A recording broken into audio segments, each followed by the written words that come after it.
Hi, I'm Cynthia Schiller. Please like and subscribe. So we're going to talk about this trauma bond. How does it happen? Because it's very hard to break that trauma bond. We start realizing that we're being abused, our boundaries aren't being upheld. But how does it happen? How do we get so kind of addicted to our abuser? It's just like that Stockholm syndrome. So I made a video on gambling where everything is like the love bombing stage. All the lights and everything is just beautiful and vast and wide open and ready to explore. So you're all excited about gambling. And how do people get addicted to that? What is it? It's a challenge. It's being hopeful, and there's intermittent payoffs. So just like when you achieve something and you receive a reward, it's more exciting than if I just gave you an award, just walked up to you and gave you an award. It's like that challenge, that excitement. There's chemicals being released in our brain, and it's changing how our brain works. So we become addicted to the dopamine. We have serotonin levels going on. While we're in our relationship with our narcissistic person. And over time, the payout is less. And we keep trying, just like somebody who's gambling their life savings away. They're not thinking logically at that time. They're believing in something that may never happen. They're believing that they're going to have this big payout. So they keep gambling and gambling, and everything in their life is dwindling to where they've lost everything. And that's what we're doing with our narcissist, is we're giving and giving and giving, and we're losing everything. We don't even see it because we're so focused on the prize, because we had some payout in the beginning.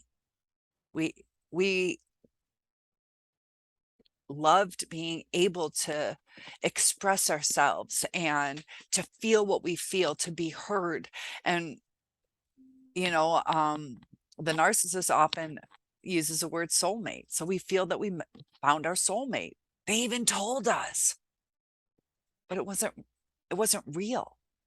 We got caught up in the limelights, and over time, we're not focusing on our life anymore. Just like that gambler isn't focusing on their life.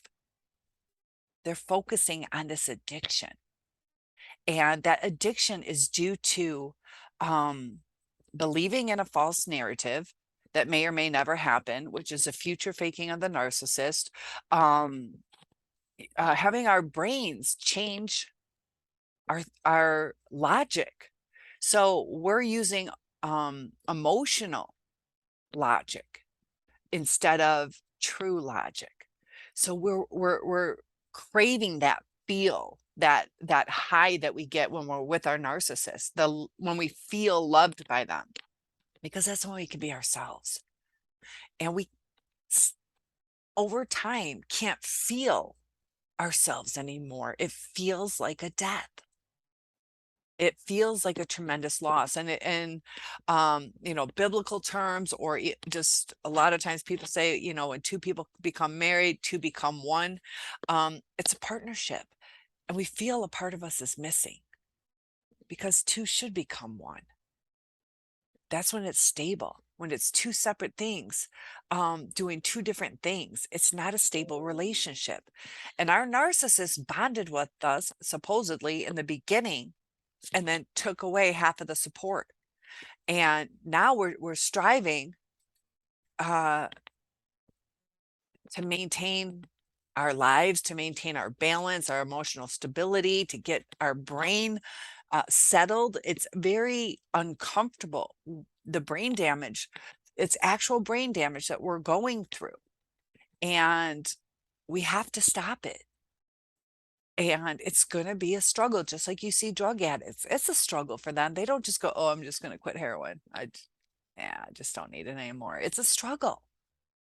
But if you look at addicts, if they stay in that life, so much is destroyed. Their finances are gone. Probably their children are gone. Their housing. They might be promiscuous, doing things that they wouldn't do for money, stealing. Like their whole life is shattered because they're looking in the wrong direction. and they're not willing to go through the struggle of the withdrawal. And we need to go through the struggle of the withdrawal. Otherwise, we're going to lose everything. We're not going to be performing the right way at work. We're going to develop narcissistic tendencies, be dismissive to our children or our family members or friends, or too needy on them. So the addiction of wanting to get to something that probably won't happen. Do we stay in that addictive cycle? We have to break free, because it's the intermittent intermittent reinforcement that we're getting. If it was consistent, where we had a safe spot, we knew when we can talk, we can communicate, you're going to get back to me. It puts us in a different state. It puts us into a state of need. And as soon as you're in a state of need, relationships don't work. With a narcissist, it's their power. As soon as we get into that state of need, they sense it, and it's power to them. And they like the feeling of power. And I want you to hear that again. When we're going through the love bombing stage, everything is great. They get back to us, they call us, they come over, we go places with them.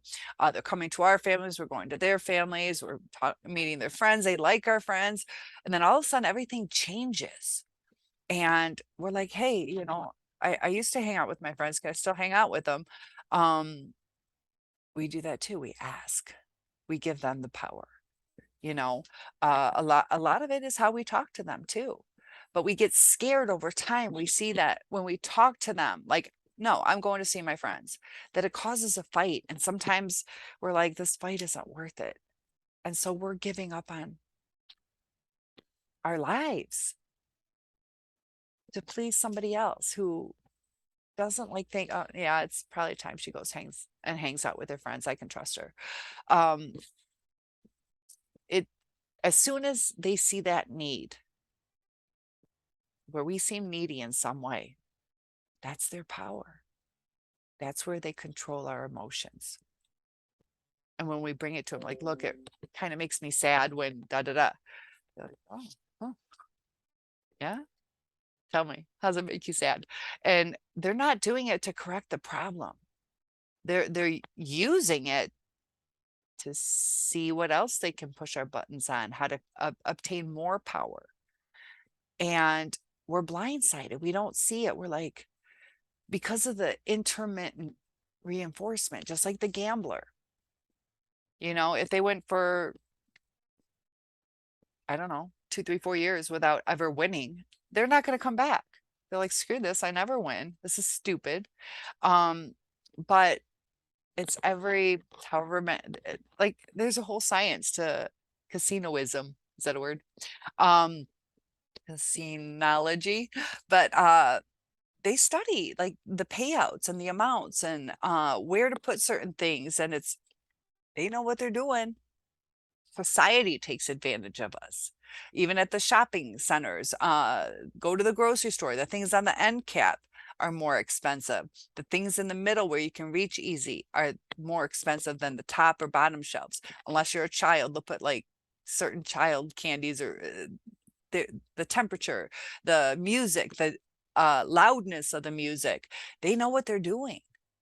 Just like the narcissist, they know what to do, and they manipulate our mind.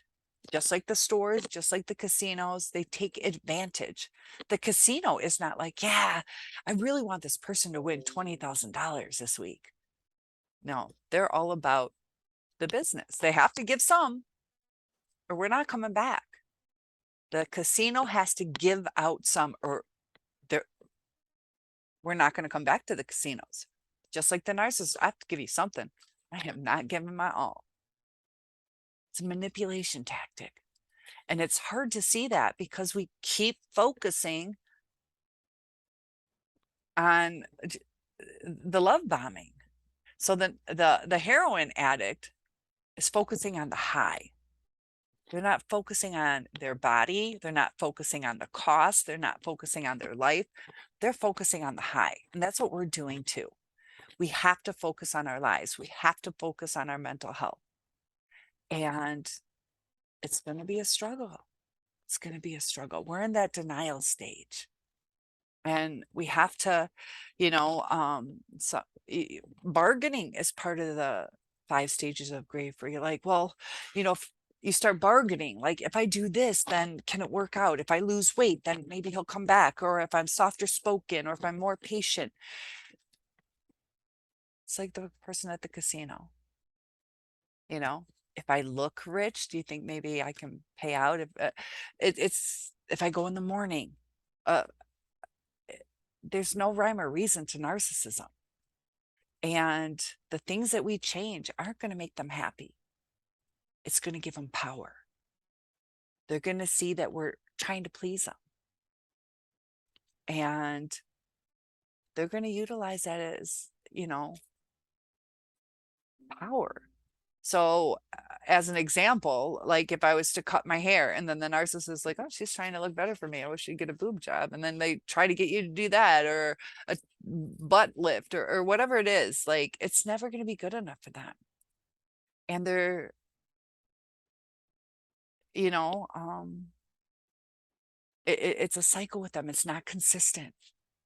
So sometimes they might be like, yeah, I love your haircut. Other times they're like, yeah, it'd look good if you'd lose a little weight.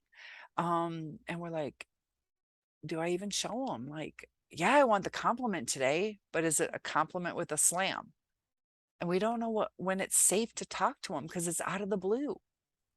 And they discredit us so much. And we're addicted to the falsity, or to the hope. But is there really hope? Go to the casino. Bring $10,000 with you today. How much hope really is there? It could happen.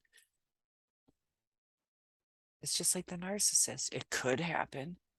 Probably won't. Probably won't. And even if you did win $10,000 today, that's going to dwindle and go away. Is it worth the risk? I don't gamble. I don't think it's worth it. But I do know my grandmother's realtor, she put in each of them, there's 13 of them. They put money in. I think it was $1 then. I don't know, maybe it was $5, but they won the lotto, $13 million. And there's 13 of them. It worked out where they split it. They each got $1 million. It worked for them. But it's kind of sad at my funeral, or grandma's funeral. Everybody's like, here, take some money, take some money, take some money. Put it on. And I believe it was lotto. It could have been Mega Millions, whatever the heck it was. I believe it was lotto. So people at my grandma's wedding, or sorry, at my grandma's funeral were given the realtor money to bid for them. And I don't know if she ever played it. She might have pocketed the money. She might have played it for them. Not one of them won. So there's no superpower to winning. Sure, some people win. How many people played that lotto?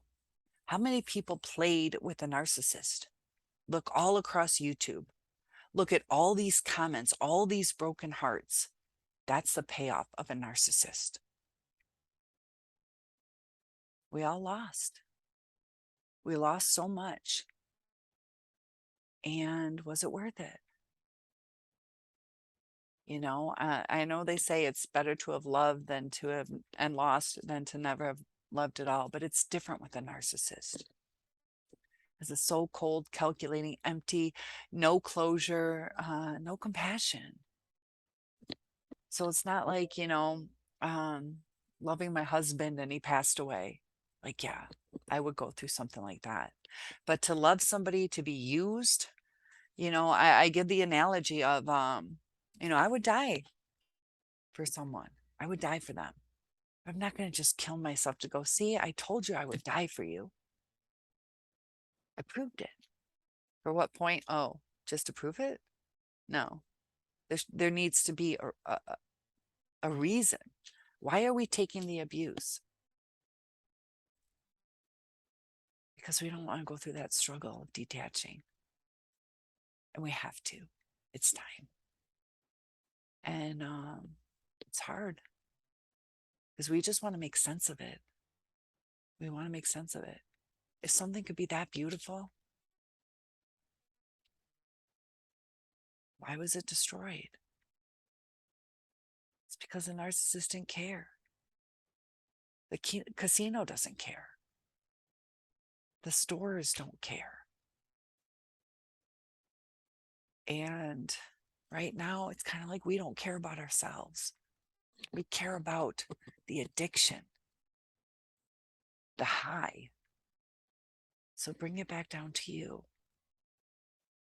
And that's when healing begins. So I hope that was helpful. I know it's hard, easier said than done, and you're going to have your cycles, good days, bad days. Eventually, it's a bright light that you will see the light at the end of the tunnel, and it gets brighter and brighter. And eventually you'll feel free. And that's when you're ready for a healthy relationship. So take the time to heal, and it does get better. Comment below on things that you've done to kind of break the rumination, the heartbreak. Love yourself. That is the most important thing. So if you're down in depression, kind of force yourself to clean your house, because then when you come home, it feels good to have a clean house. Try to get enough sleep because you feel good then. Try to reconnect with people. You'll feel good. And when you start feeling good, you're going to start to fill up again and be you, because you are a beautiful person and you deserve to be happy. Don't let somebody take the narcissist. Don't let somebody take your happiness. Because what we do is I use it as like an exchange of energy where you're like, hi, how are you? And you don't get any energy back. That energy is squashed in you. You feel like shit. But they come back with good energy. Oh, so good to see you. It feels good. You gave energy, you got it back. Healthy. Feels fantastic. But if you're giving all this energy and getting slammed down, slammed down, slammed down, eventually you're going to feel crushed. And that's why we hurt. So rewire your brain. It's because of that intermittent reinforcement. And don't allow it. You can talk about it. If there's no change, you're going to keep feeling crushed. And it takes a lot of effort, but you can do it. I'll see you in the next video.